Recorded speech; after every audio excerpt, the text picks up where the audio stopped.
Welcome to the Global Premier Football Show preview of the 2021-2022 UEFA Champions League finals between Real Madrid and Liverpool Football Club. Joined with me for the show today is my one and only Ilias, aka Mr. Liverpool, and I am Coach Chidi on the anchor for today's show. So today we are going to move ahead to look at how these two teams have come alive and how they got to where they are. It's an exciting weekend for every football fan around the world. And we're going to be talking about these two big giants of European football. So, my friend, tell me, first of all, let's look at the road to the finals. How did these two teams got to where they are, the odds that they were able to overcome? Madrid fought very, very hard. I think Liverpool had it a little bit softer without taking any respect from the other teams that they played. But honestly, I think Liverpool had it a little bit softer than Madrid. But Ilias, tell me, what are your thoughts, based on what we are doing here today? I mean, listen, everybody and what we are anticipating over the weekend. Everybody has said what you've said, and I disagree. I think we had maybe an easier group stage, but we had a very tough group. We came out of that winning every single match. Real Madrid were very successful in their group stage as well, barring the loss to Sheriff. Can you speak up a little bit, if you don't mind? Can you hear me okay? Yes, I can hear you. Yeah. So, as I said, Real Madrid did well. They won most of their matches, with the exception of the match against Sheriff. But when looking at their opponents, sure, PSG, Chelsea, Manchester City, they went through all the tough opponents. I agree. They did have to go through those opponents. But we went through Inter, Benfica, and Villarreal, who weren't pushovers. Villarreal actually took out Bayern Munich. Yeah.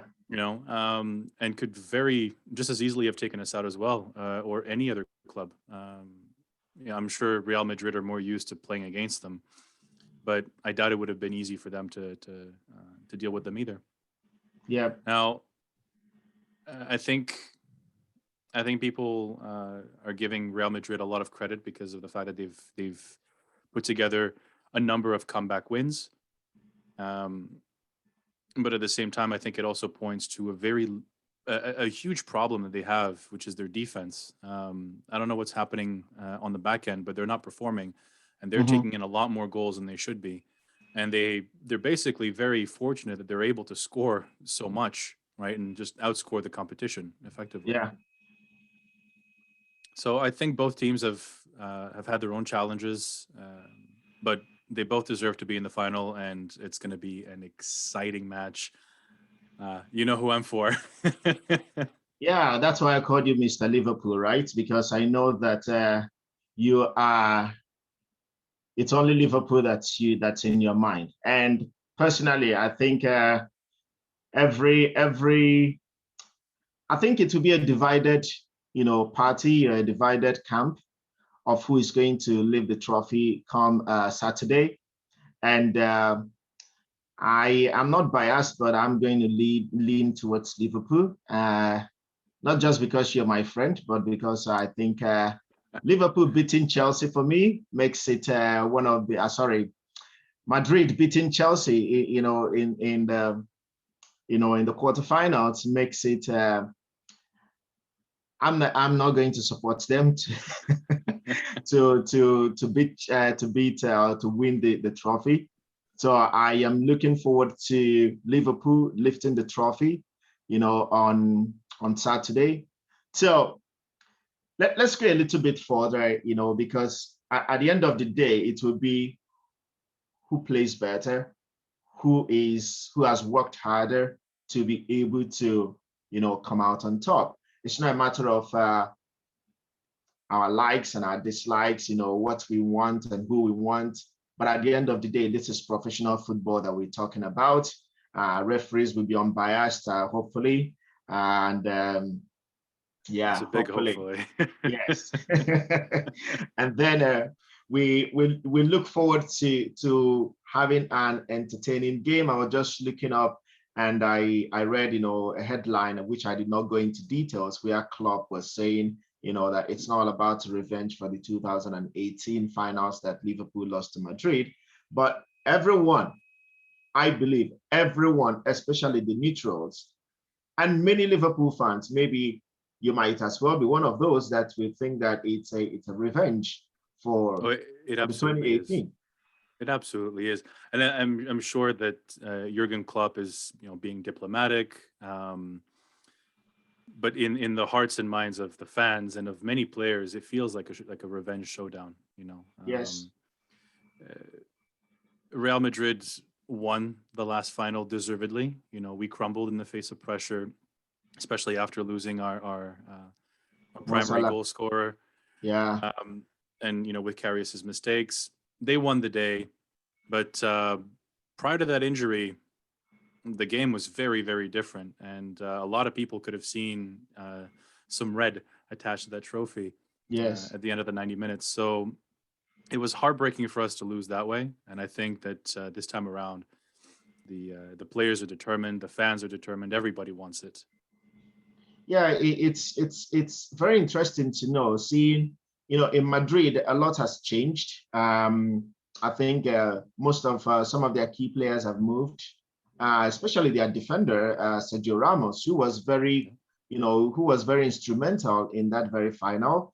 I think he Varane was as the well. one who has the mental edge and carried the team mentally as well to be able to like lead the team on the field and basically leading to Mo Salah's injury. And after that game and subsequent Real Madrid matches that I've watched, even this season, I came to the conclusion that I think Madrid would target the star players. And in that 2018, it was only Mo Salah that I think at that point was the figure that every Liverpool fan was looking up to perform. But this time around is different. It is very different. Very. If you look at the top goal scorers in the Premier League this season, the season that just was concluded, you have Mo Salah, who was the joint top scorer with Son from Tottenham, yeah. And then you have what's he called again? Mane, who also ended in double digits. Diogo Jota ended in double digits.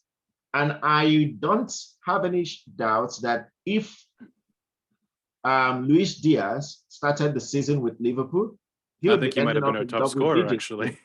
So, so that tells me that there's a lot of goals in the team in the front. They're not like a team that struggles to score goals, especially in the attacking, in the attacking third. And the three front players that that will always be there, they have goals. The midfielders as well have got some goals. At the beginning, when Thiago, joined Liverpool, I said, will this guy be able to adapt to the Premier League? But I remember you and I talking about that. Yeah. Yes. You had doubts, and I told you, give him time. Honestly, he adapted really, really quick. I mean, it took him one season because last season I think he joined in last season, right? This is his first full season, with Liverpool. So looking at the teams, how they have come to where they are right now, we're going to take a look into the group stages, and after that, at the end, you're going to tell me your combined Liverpool and Real Madrid lineup. I know you don't be biased, please. Just so let's take a look, from the 32 teams, we're going to focus only on Liverpool and Madrid because all the other teams have fallen by the wayside. And that is why we have these two teams, these two giants of European football, in the finals. And for me, there's excitement building up. It's like the World Cup fever. There's this Champions League finals fever that you experience, when you are, when you're a football lover, and I mean, all that you know is football, you don't mix it with any other sports, you have this excitement that builds up. And because it is the climax of the season, it's the last game of the European season, I believe every other, country and league have finished their season, these are the last two, the icing on the cake. So, or the cherry on the cake. So Liverpool they were in Group B, with Atletico Madrid, FC Porto, and then AC Milan. And then Madrid was just a group in between them. They were in Group D with Inter, Sheriff, and Shakhtar. So Liverpool finished on top. Unbelievable. 6 games played, 6 games won, 17 goals scored. And if you look at all the teams that we faced, I mean, there's enough pushovers. I mean, Porto and Milan are champions in their domestic leagues. Atletico is at the top. Well, not at the very top, but in the top few teams in La Liga. Very, very difficult group to come out of, and to go unbeaten, I thought was a testament to our abilities as a team. Yes, I agree with you. Atletico Madrid was the strongest opposition based on previous years. Yes. Yeah. On the previous showdowns we've had with them over the years. Yeah. And at the end of the day, you guys beat them home and away. Yeah. And they were the ones who had taken us out the previous season. And we'd been gunning for some UCL silverware at the time too. So we showed immense growth from one season to the next, and I was very, very impressed by our run. Even more so by our knockout stage run. Even with giant killers, and with some of the regular rivals that we see, like for example, we've faced Benfica and Porto fairly often. Yeah. And they always try extra hard whenever they play against us, and for us to take care of them fairly easily, I was very impressed. Yeah. So let's take a little bit of to dive into this a little bit more. Looking at how far Liverpool have come, Liverpool fought all the way to the end, to the last day of the English Premier League season to try and win the Premier League. They have competed for every single, title in England domestically. And every major trophy. A stretched season. The Carabao Cup, they played all the way into extra time penalties. That was in February. And then the FA Cup, just same thing. Some weeks ago, same thing, same opposition, my beloved Chelsea. Sorry. And then... Sorry, not sorry. Yeah, it's fine. It's okay. We'll come back.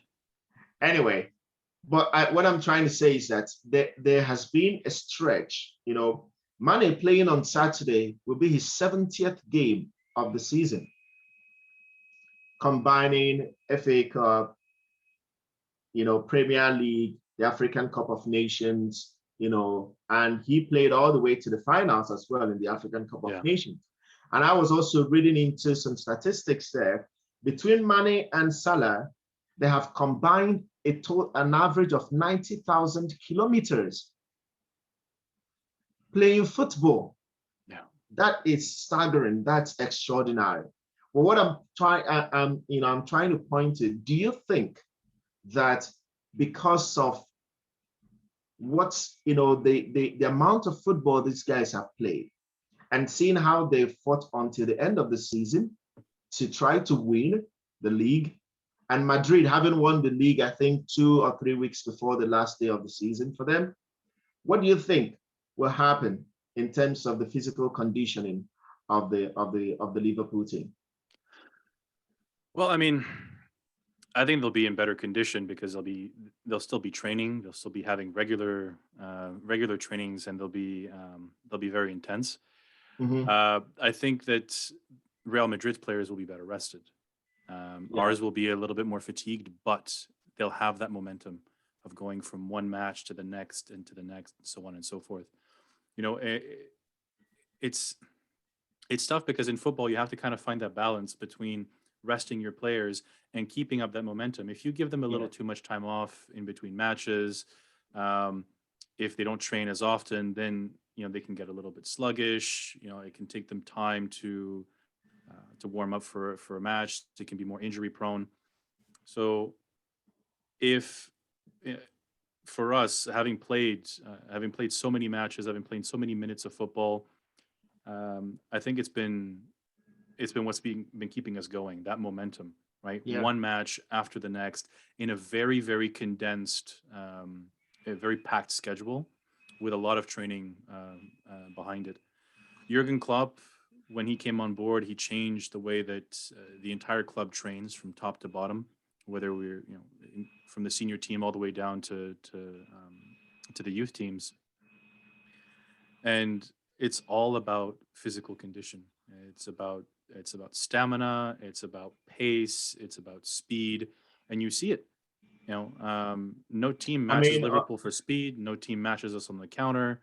yeah, You know, not to cut you short on that, but I think the pace, the speed, the intensity with which Liverpool plays, I think the closest team to them is Manchester City, but I don't think the Manchester City can surpass that.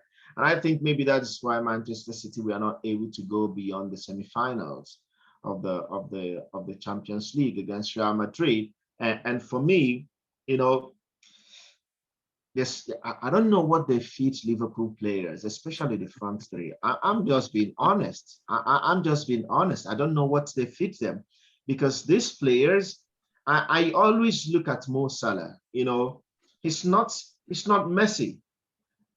He's not that. He has a different approach to the game. The physicality, the intensity, oh yeah, the strength. Even when Mo Salah loses the ball, he starts the recuperation of that ball, the recovery of that ball. He starts it right on.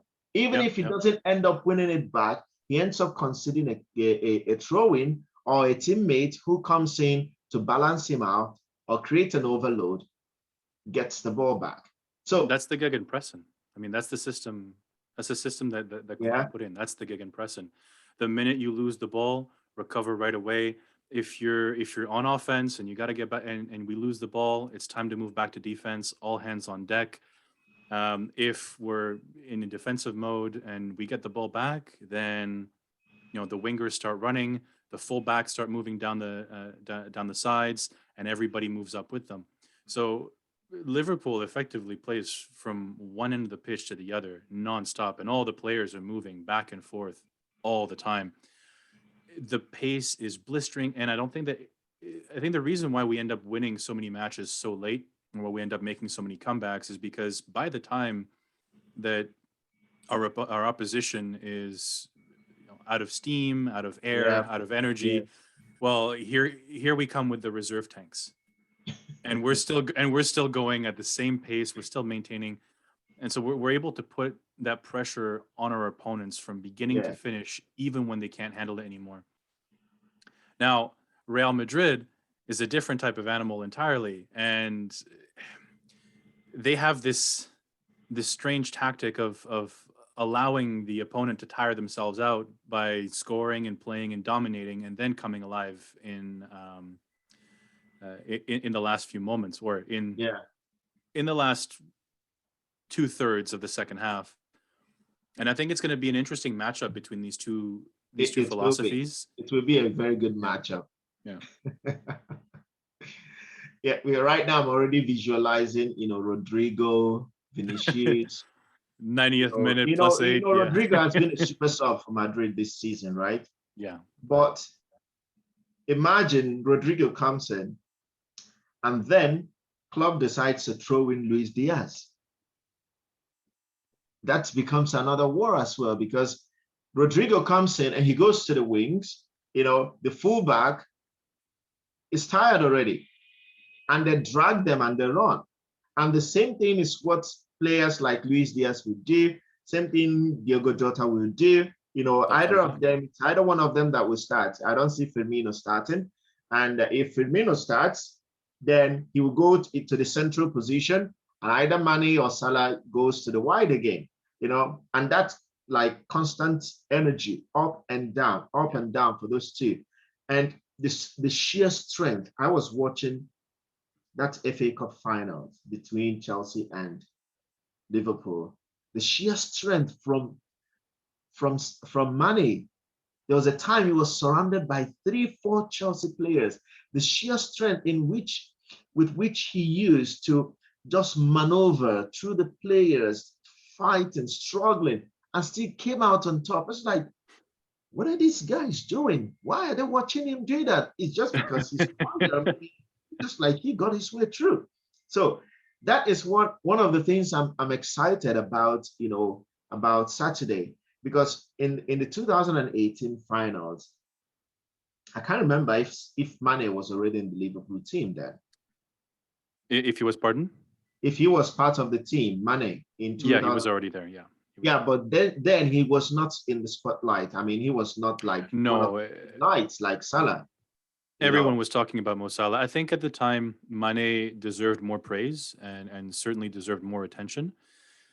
But Salah was the only one that was receiving it at the time. It's completely changed now, though. We have the dynamic that we have now is that we have an incredible duo, a dynamic duo, effectively. Yes. With some additional cast members that are able to come in that third or fourth position and help them score.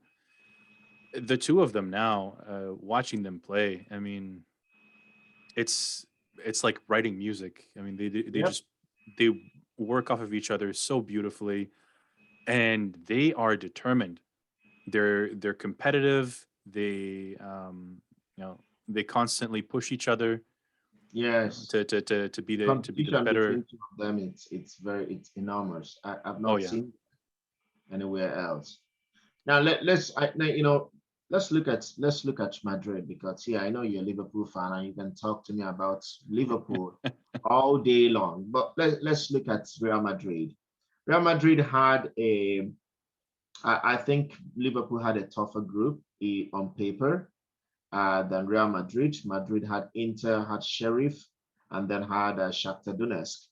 And funny enough, Madrid lost to Sheriff in their first game. Yeah. Everyone were shouting, what? I mean, it happens, mistakes happen, gaffes happen. I don't put much store in that scoreline, because they won the rest of their matches and they're in the final. So clearly, a loss to Sheriff was not the worst thing that could have happened to them. Absolutely. They have a stellar squad, with Ferland Mendy in the back, Courtois, Militao. You look, of course, at Casemiro, Kroos, and Modric in the midfield, which is it's an incredible trio. Lots of experience, lots of physicality, right? And then at the very top of that, you have Vinicius Jr. With Rodrigo, who work incredibly well to feed Benzema every ball that they possibly can. I think their work rate is what actually is helping also the Madrid team to get by. Oh, absolutely. Because the work rate, especially Vinicius, is just like he never gets tired. He's always super motivated. He's young. I mean, he's young. He's got lots of energy, lots of stamina. Give him a few years, and we'll see if he's still got it, right?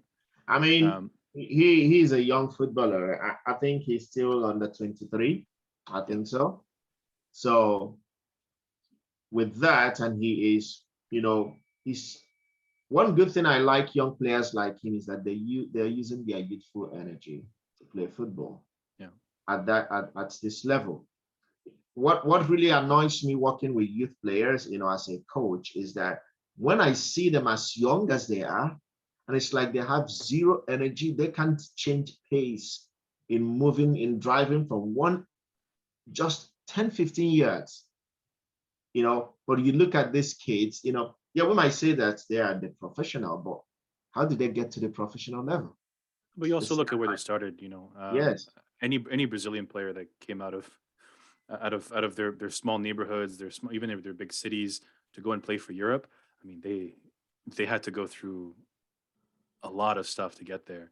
yeah, The and I think at that point it comes down to mindset, right? It's mentality. How exactly. much do you want it? How far are you willing to go? And these young Brazilians are willing to go all the way, right? I mean, look at us with Firmino and Fabinho. You know, those two have been the most consummate professionals. Allison Becker, the most consummate professionals. Brazilian players, whenever they go to Europe, they're there, well, with the exception of They Ronaldinho really back in the want to day. succeed. They really they're want to succeed. they're there to play. They're there to make it, so that they can eventually take care of their families and completely change their lives around. They're not there to mess around. They're not there for the tabloids. They don't care about that Mhm. stuff, right? And I think because they are, if you look at the history of Brazilians in Europe, the world footballers of the years that we've had, so you can come and then you give us garbage and you're Brazilian, right?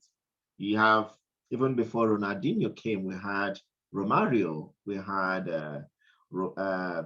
Rivaldo in Barcelona, we had Ronaldo, the Well, phenomenon, and the, don't the forget only also world phenomenon. Adriano, Kaká. Adriano, you know, you And had the list is huge. it's huge, very huge, and then you can misrepresent.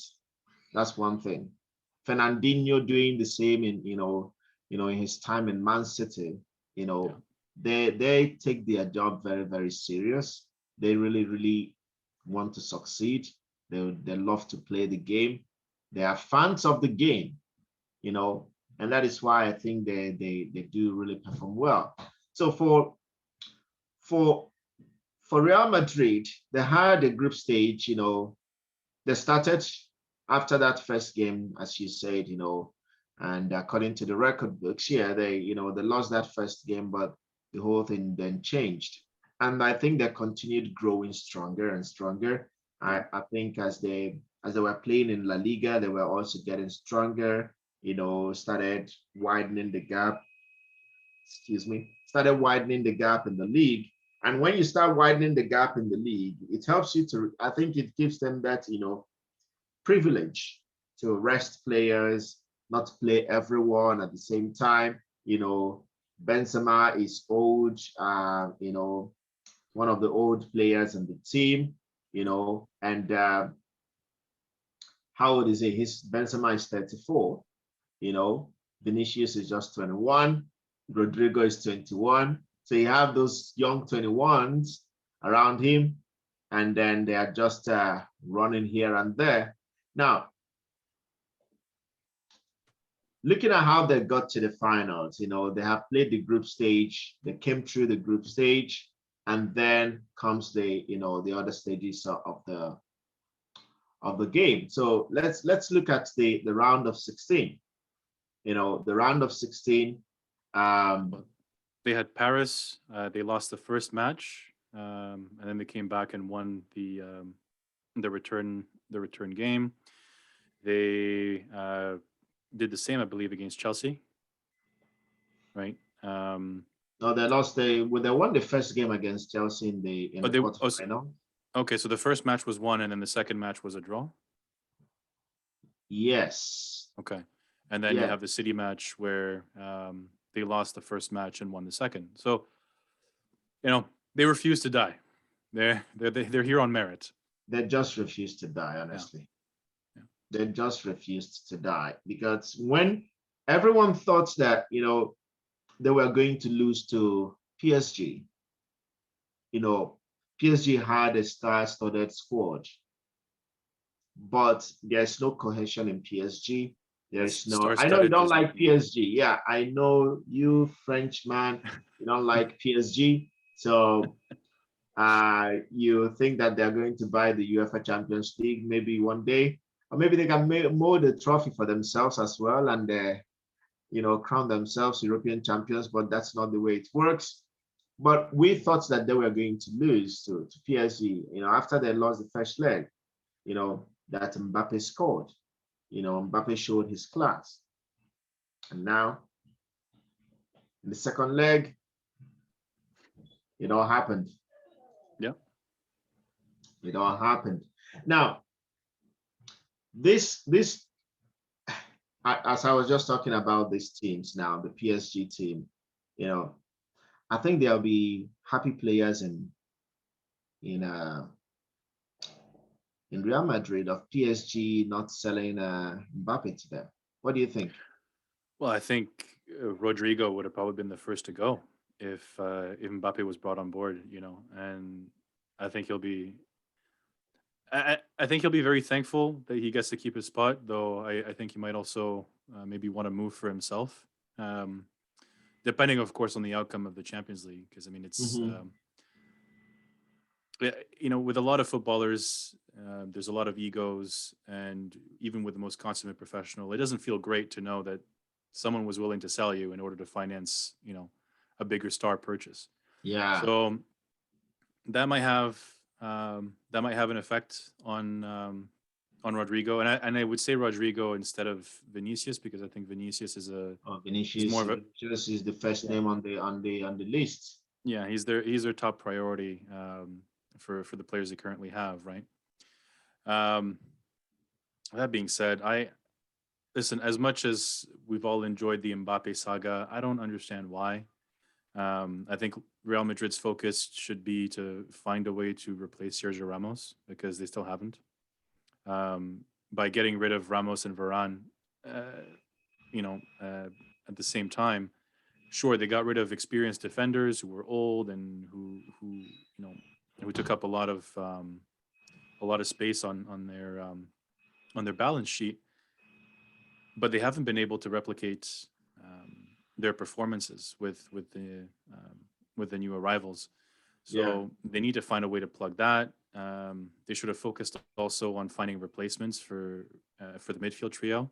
yeah, Casemiro is still young, and he yeah. can Casemiro he is can still stick young, around. so But Modric and Cruz are getting up there, and as much as they're still playing and they're still playing well, you have to think of the future.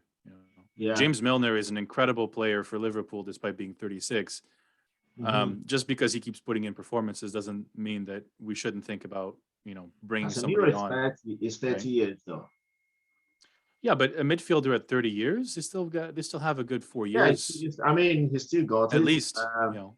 They have this other guy, Federico Valverde, he's 23, very, very young as well. Yeah, he played, I think, That's as a winger in the Yeah, he played in as a right forward against Chelsea, and and against City as well. I think they're going to play him the same way against you guys on Saturday.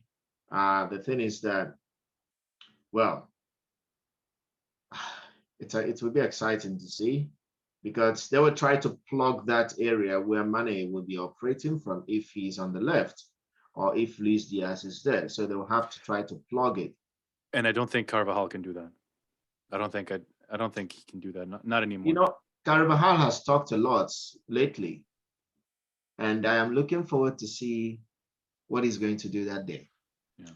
because these talks, and I know the press has a way of glorifying, of making this thing sound. Maybe they just like Yeah, take yeah. a little They'll part of what he's saying embellish and and then puts it out there, and then it yeah, sets the of mood, sets the tone, it lights course. the flame, and that's why one of the things why we love football, right? It's that these Well, little talks, sets the flame, and the we game love comes alive. football less for the game than we do for the drama, right? I mean, we love the drama around it. We love watching them play, but we absolutely love the drama around it, right? These talks of glory and revenge and legacy and Yeah, eras. It it's not so much about just the sport itself. It's about all the drama that goes around it, right? We don't buy shirts and hats and scarves and all sorts of memorabilia just because we're interested in a few millionaires kicking a ball around, Mhm. right? All of this stuff behind it, all that emotion, that energy, that's what drives football. Yes. And Carvajal's not the only one that's been talking trash. I know that Mane has been talking trash about Benzema. I know that I think they're all starting to try and influence each other or destabilize each other before the Yes. match itself, right? So in any case, it makes for a very exciting match of football, and I think for Liverpool, the fact that there's a chance at revenge or redemption, whichever way you look at it, as well as the fact that there's still that bitterness of yet again coming so close to a Premier League title, being in the low to high 90s 3 times and still losing Mhm. out on the title each time. It does something, to know that you came so close and you couldn't Yes. get what you wanted. And so I think they're going to go all out for the final. Real Madrid, they're playing for their 14th. They're playing for bragging rights, but most of them there have already won it multiple times. Mhm. I don't think that the same level of dedication and the same level of desire is going to be there.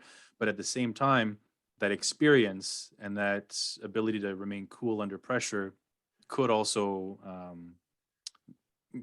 tip the scales in their favor. So Yeah. it's anybody's match. I give it to Liverpool. But boy, I can't wait. Yeah. I mean, you've almost said it all in terms of this Real Madrid team. But we'll be looking forward to Saturday because it will be a very, very, very good matchup. Um, Madrid have rested players prior to the end of their campaign in La Liga. They won it 2 weeks before the season ended, and that will give them also, I mean, in their own word, I think, some edge in terms of rest physically. But I mean, the season just ended last week, right? And Yeah. the teams are good to go, and we'll see. Now, the next thing that we need to look at here is this. Yes, Madrid overcame um, in the second leg. Liverpool beat Inter, right? And then Madrid beat PSG. Now look at the quarterfinals.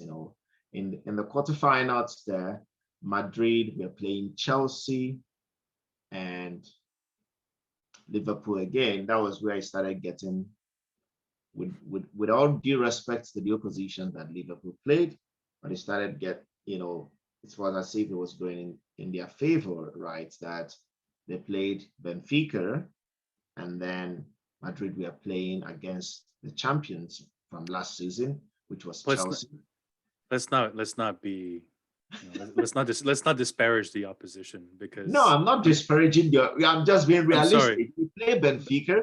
No, Of you play course, of course, Benfica, and then Madrid plays Chelsea. They're not the same. it's not the same caliber. I They're agree, not the same but category and strength. but are you going to tell me that Benfica is not there on merit? No, Benfica were there on merit. Even Villarreal was there on merit. They beat Bayern Munich. Every single club that we faced was there on merit. You know, uh, you know, if you look at when Real Madrid had to play Ajax to get to the final, you know, was oh no, sorry. When Real Madrid had to play Ajax and Ajax had to play Tottenham and Tottenham beat them to get to the final. Did Tottenham have an easy match because they played Ajax instead of, I don't know, No, Manchester I agree City? with you. I mean, Uh, on You paper, know, that's what I'm saying. Because look even at Roma Benfica gave you a beating little bit of a Barcelona. scare.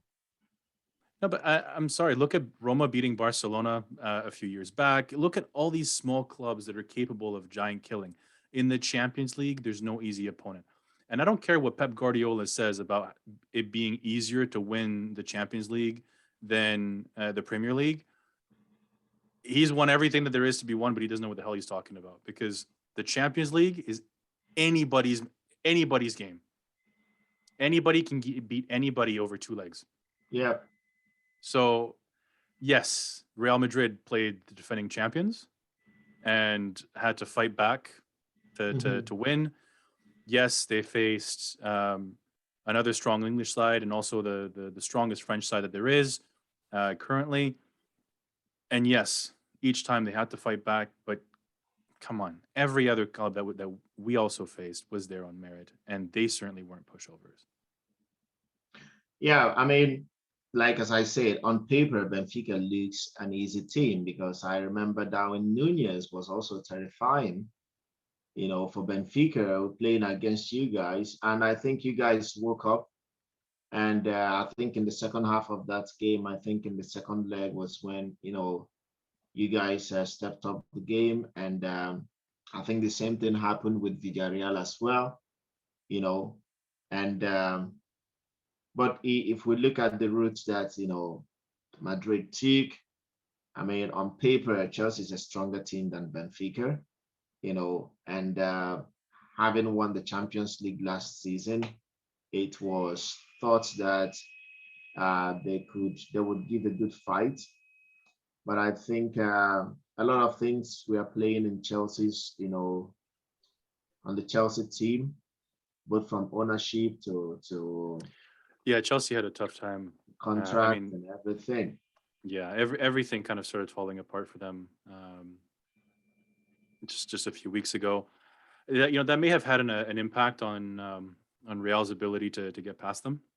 Yeah, I think so. But you talk about on paper, right?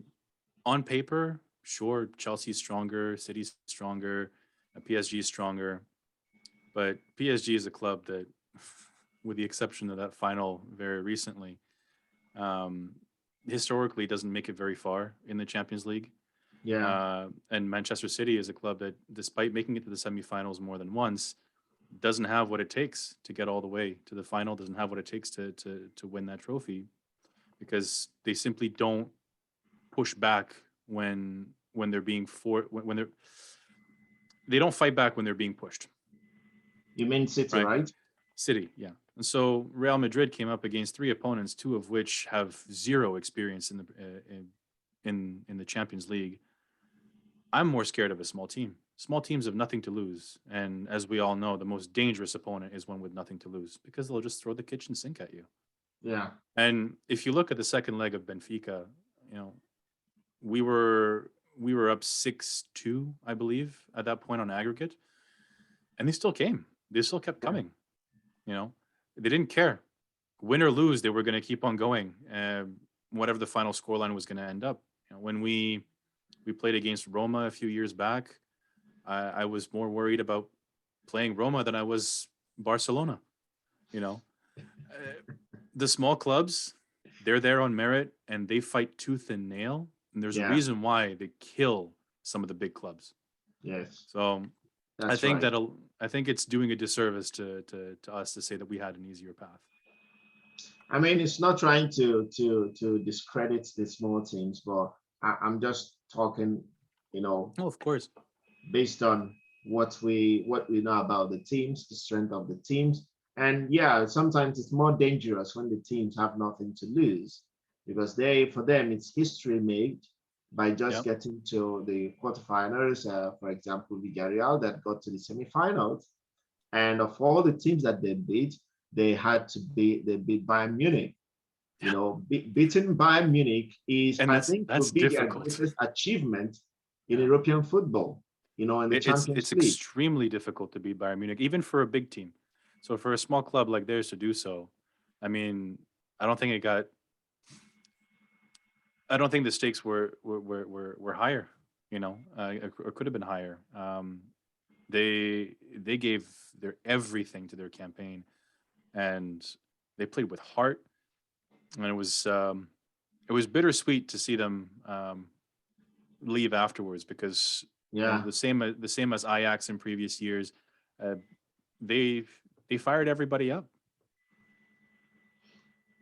So let's get to the semifinals, because here we've talked about the quarterfinals of Madrid and Chelsea, and then Liverpool, Benfica, winning those games where I think for Madrid it was tougher based on you guys. Funny enough, you guys tied 3-3 with Benfica. In the final match. Yeah, I mean, again, we were up 6-2. We were up, I think, 3-1 in that in the second match with 6-2 on aggregate at home. And everyone, we are thinking of, maybe people are thinking of those magical European nights. In Mexico we call it La Noche Mágica. Oh, I miss Spanish commentaries in football, man. It's unbelievable. But yeah, it was La Noche Mágica for Villarreal, and then for that night that you guys played 3-3 with Benfica, I was like, what on earth is going on here? Yeah. And they kept coming, and they kept coming, and they kept coming. So, like as you said, when a small team has nothing to lose, they'll throw everything at you, and they'll see if you're going to bulge, right? And most of the times, I mean, the big teams win, but in some cases they drop out. Like, I think you can see that exact same concept plays out in City versus Real Madrid, because Real Madrid came very close to losing to a small club. Yes, it was very, very evident. Now in the semifinals, there, it was Man City, Madrid, Liverpool, Villarreal. Liverpool won 2-0 in the first leg. Man City won 4-3, thinking that everything was sorted out. And lo and behold, second leg, the tables turned. Yeah, how Man City capitulated against Madrid, for me, I still don't understand it. Well, I think you have to look at the first leg, because right away, the way things ended at the first leg, I knew that City was going to bottle it. City were up, and they had a comfortable lead before they bottled it, and gave Real the opportunity to come back to 4-3. And then they took the lead again, only to bottle it for Real to come back and finish them off. Yeah. Both matches, the exact same thing happened. It's just that on the return match at the Bernabeu, City didn't have the home advantage, weren't able to score as much. But both times, the exact same thing happened. City got complacent. They got a little too comfortable. They thought it was over and done with, and then they let some goals in. Karim Benzema was on fire. Has been on fire this entire season. I think the top goal scorer of for this season's Champions League, right? Yeah, and it's going to be between him and Mane for the Ballon d'Or. I mean, they're both just unbelievable. Like, their performances are just unbelievable. So I'm excited to see what that matchup's going to look like. But yeah, City, they had it all on a plate, and they let it get away from them twice over two legs. It was written. I think City is one of the weakest opponents in the Champions League, and I mean, we've played them in the Champions League. Do you think it's a mental thing for City to be weak in Champions League? I think so, because when we play them in the Premiership, they are ferocious. We've had titles snatched from us by millimeters, by goal line clearances, literally millimeters making the difference between us and City at the domestic level. But at the European level, they just crumble. If you think back to a few years ago when Liverpool faced City in I believe it was the quarterfinals, They completely fell apart. I mean, I know this could be a very funny question to ask you, but what do you think City could do to improve their European aspirations, at least to win, even if it is one trophy?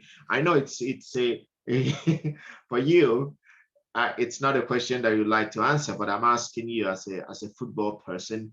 You've been working, you've been in football for a while, and you know the ins and outs when it comes to player transfers and everything, and you know all these things, even as an an agent as well.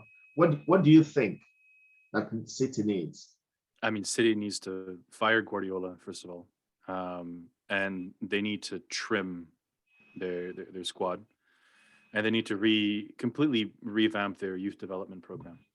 If you look at all the champions, they have fantastic youth development programs.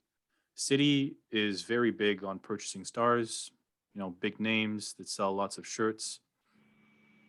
That's not what's going to win you championships. You need talent that you grow and that you nurture, that you spend time, years with, effectively bringing them up through the ranks, letting the cream rise to the top, and then giving them a chance, right?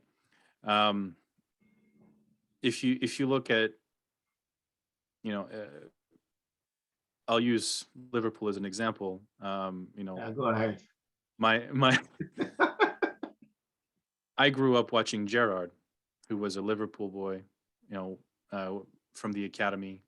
Now, teenagers are watching Trent Alexander-Arnold, who was also an academy, who comes from the academy. Not all players have to come from the academy, but there has to be that culture that you're going to develop. Yeah, but Man City has young Phil talent Foden from the academy. Yes, they have Phil Foden, but if you look at the academy that we have, we also have kids like Harvey Elliott and Harvey Elliott came from Fulham, didn't he? What are you talking about? Is he a Liverpool academy product? I believe so. Oh, come on. I don't think so. I believe so. I don't think so, eh? Okay, if I'm wrong, I'll swallow my words. If I'm wrong, I'll swallow my words, and I'll admit it. Don't worry, I'm going to tell you now. I think he was signed.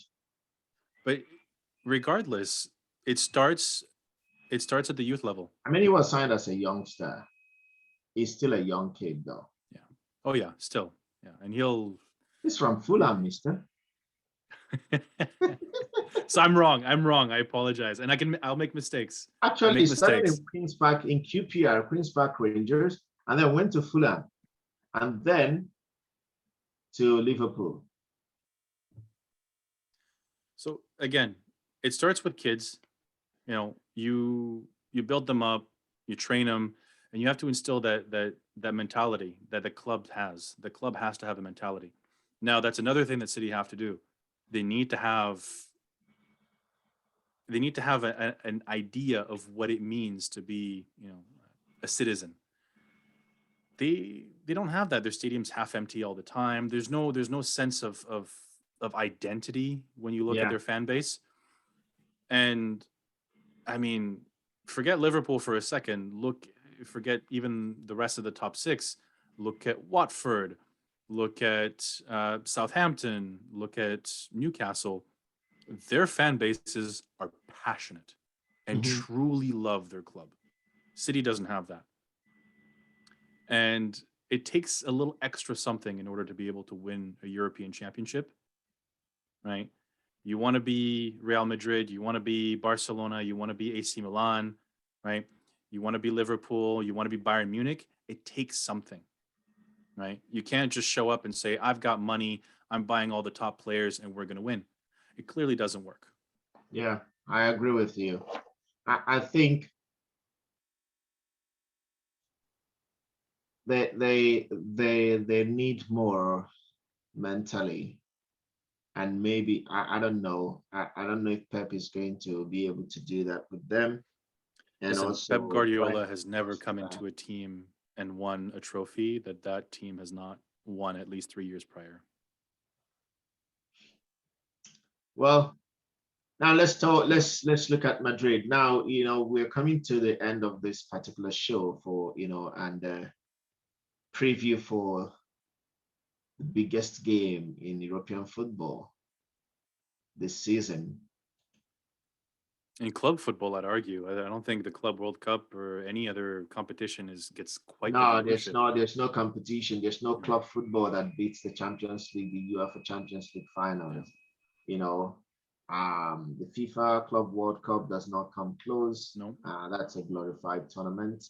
It's just making people to travel more and giving my Chelsea boys extra kilometers on their legs. It's a nice trophy to have. Listen, it It is. is. It But looks it's yeah. beautiful.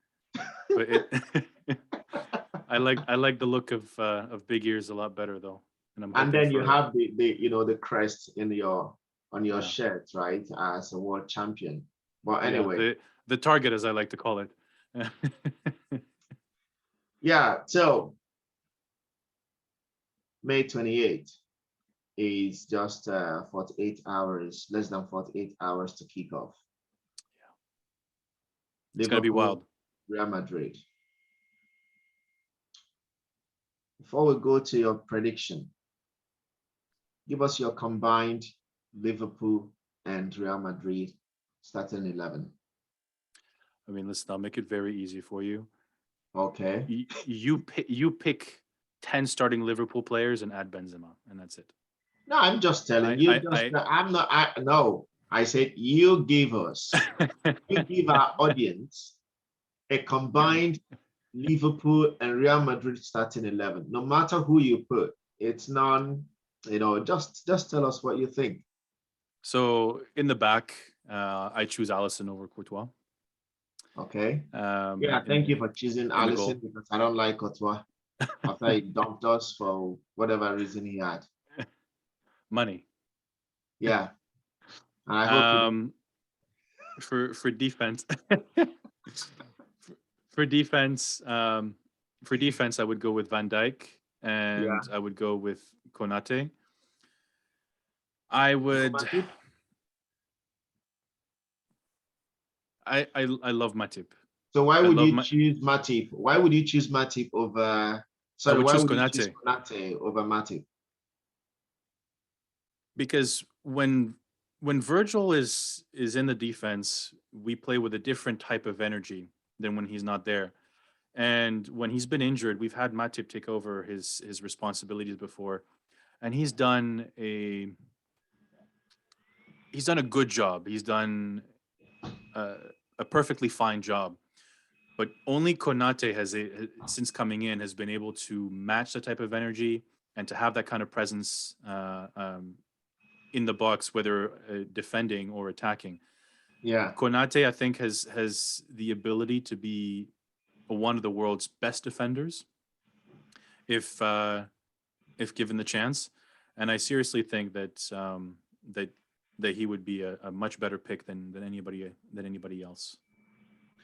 Okay. I have to give my boy Trent the start. I mean, what a player. He makes mistakes, absolutely, but he's driven, he's competitive, he's got killer instinct, and let's not forget that he's been in the running for top assists, for most assists by a player in a season for I think the last 3 seasons going. Yep. Yes. Unbelievable talent. I'll be honest, I'm torn between Robertson and Ferland Mendy, and for the sake of diversity, I will give it to Ferland Mendy. Okay. Left back. Okay. He's quick, he's strong. He doesn't get thrown off the ball quite easy if he manages to get it. He's very good at using his body to guard it. Do you think he will provide a better assist than Robertson? Do you think he will provide better assists? I think Robertson provides better assists, but maybe I think also that I agree. Mendy is a better defender. I agree. I think Robertson is a much better fullback and will actually perform better outside of the defense. Yeah. But as a defender, he makes too many crucial mistakes. Now, going to the midfield, I love Casemiro, but unfortunately, he doesn't have a spot in this, and so it has to be an all Liverpool trio for me. I would go with Thiago, Fabinho, and Keita. Keita, okay. No Still solo Henderson. Naby Keita. So the Not skipper will be on the Henderson. bench. Yeah. Why? And I Why do you know. think the skipper should be on the bench for a cup final? Well, hang on. You're giving me you're asking me for a combined 11. Oh, okay. Okay. Go on. You're not asking me Go for on. starting lineups. Go on. Go on. So if you look at their performances, Thiago has had goals and he's had assists. So has Fabinho, and Keita is just a workhorse. I know he can be sloppy at times, and he's had a lot of haters since he's been brought on to Liverpool from Salzburg or Leipzig. I forget which. But ever since he came on, I mean, he's had the opportunity to make to be game changing. You know, he can alter a match just with his work rate. Yeah. I could maybe pick out a few players that work harder than him. You know, N'Golo Kante would be at the top of my list.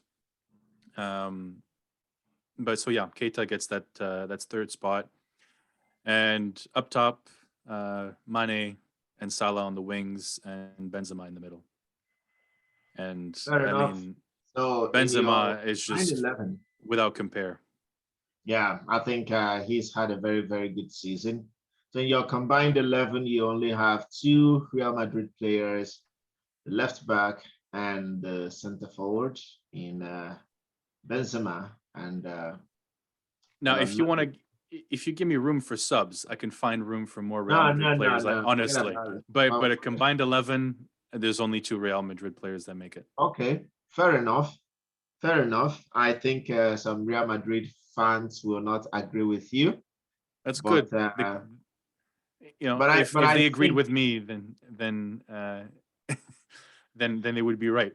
So I mean, I think I would do almost the same. I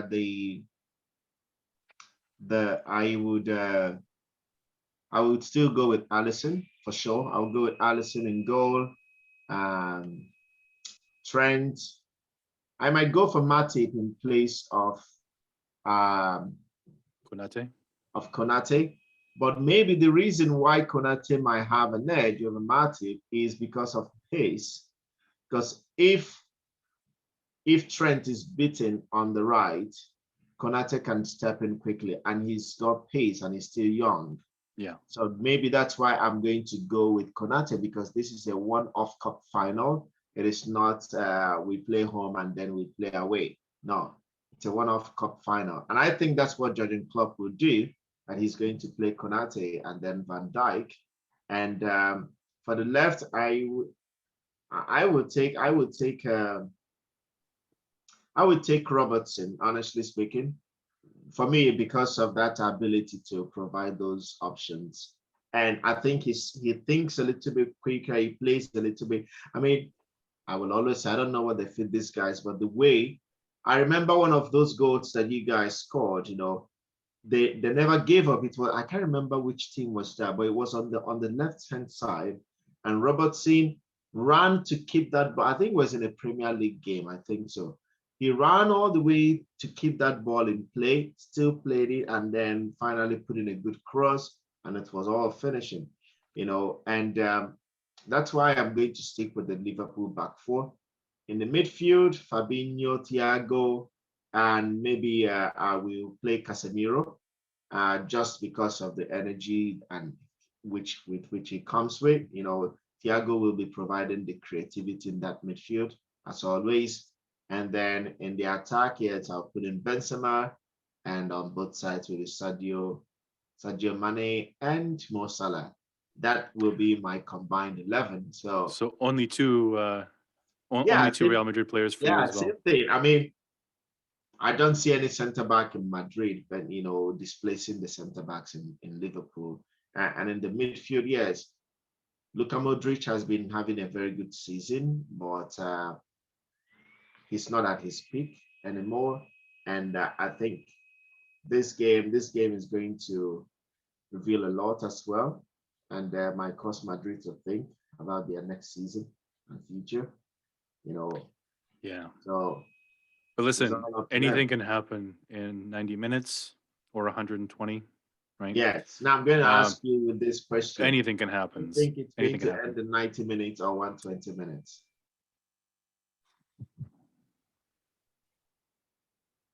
You know, with Real, you never know. You never know. You know,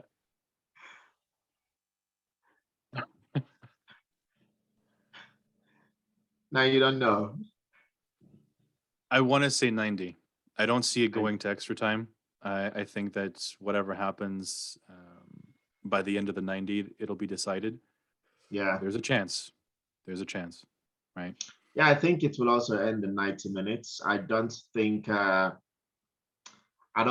there will be extra time in the game That being said, because, if it does end up going to 120 minutes, I think we win, guaranteed. I don't think Real Madrid will have the pace to match us. and I don't think there will be a penalty shootout in the game because of the way the two teams play. You know, Someone's yeah, bound to score. Someone is yes, there'll bound to be score. goals. Yeah, There'll be goals in the game. yeah. You know, Now, it's you never know, right? I mean, we've had teams with prolific scorers that have come up against one another. I mean, a good example is, of course, Liverpool Tottenham. Uh, the last time Liverpool were in a final, and Tottenham had gotten into the habit of scoring a lot more goals in Europe, and so had we. And yeah, in the end, it was just a couple of goals. Um, we had thought there would be fireworks and an insane scoreline. Of a combined 6 goals or something between both clubs, but no, only 2. So as we can expect, we can speculate all we want. Um, Finals never seem to go the way that anyone yeah. expects them They to or come with predicts their them to own go. stuff. Yeah, there's a lot, there's a lot at play here. So I think it'll come down simply to who wants it more, and I think we do. Well, so finally, to end this particular show for today, what is your prediction scoreline? For the perfect revenge, 3-1. 3-1. Who scores first? I think we do, and I think this is the Oh, one time Real can't make a comeback. okay. Yeah. Okay. So your prediction is a 3-1 scoreline for Liverpool. And for me, I believe Liverpool will win. That's what I want. But also from the two teams, what I have seen, you know, although Madrid turned into a different being and animals, in the Champions League, Oh especially yeah, the final, they become especially in obsessed. the final. They become obsessed, But I see Liverpool winning, and I don't know what the scoreline will be, but if I am to predict, I will go maybe with a 4-2 scoreline. Okay. I know that goals will be pouring in because the two teams will be trying to attack, and once you are doing that, you'll be leaving gaping holes. Madrid can counter attack very well, and Liverpool can counter attack very, very well. They're So both anyone deadly on that the goes counter. to They're both deadly on the counter, absolutely. yeah, I do think though, with the fact that it's a final, um, there there's going to be a more of a focus for defense. yeah, You um, Again, a one-off match compared to 2 legs is very different. On 2 legs, you can always do everything you can to outscore the opposition, yeah. right? In a final, you sometimes have to be a bit more conservative. So we'll have to see. I don't think I know Klopp is going to be very, very exigent of his players. He's going to demand Mhm. perfection. He Yeah. he won't stand for any mistakes. and he will be expecting them to keep things tight at the back. And of course, Carlo Ancelotti, he'll have something up his sleeve, but he's also a disciplinarian in his own right. And I have a feeling that he'll be pushing for them to be completely league free at the back as well. So who knows? Well, it's something we just have to be patient and trusting God to be alive till the 28th. And Yeah. that's the only thing that we owe. And if we're alive, we watch. If we're not, so be it. Those in the world will watch the game. If Jesus comes before then okay. But anyway, guys, thank you very much. This is all we have for today. So at the end, we predicted a Liverpool win for the Champions League finals. Madrid fans will not agree with us, but that's our prediction. My friend Iliad says it's going to be a 3-1 Liverpool, and I said it's going to be a 4-2 Liverpool. And feel free to drop your comments in the comment section, on our YouTube channel. Search for it, the Global Premier Football Show. Find it on YouTube. Click the subscribe button right there and click the like button as well. Drop your comments, ask your questions, and maybe we can bring you on the show after the game to share your thoughts of what happened. And hopefully we enjoy the show and the game. Honestly, I think it's going to be a much more exciting Champions League finals than last season's Champions League final. And for me, why I think it's going to be exciting is because I will not be nervous watching the game, at least because it's not Chelsea, So I will be supporting Liverpool. I am, all my Liverpool friends and my brother, who is also a Liverpool fan, I will be supporting Liverpool. And for the Madrid fans, good luck as well, and enjoy it. So thank you for being part of our show. Don't forget to hit the subscribe button, hit the like button. The more likes we get on this, show, the more it will be able to reach out to those who are looking for content like this, and it's all about football. From my end here, first of all, thank you very much, Elias, for making our time to join us on the show. And from me here, Coach Chidi saying thank you very much again, and I hope you will have a wonderful rest of your day, whether it's morning where you are, or whether it's evening, or whether it's night, wherever you are. Enjoy the rest of your day, and God willing, we will tune in live on Saturday to see the game, and we'll talk about it afterwards. Thank you very much, and have a lovely day. Bye for now.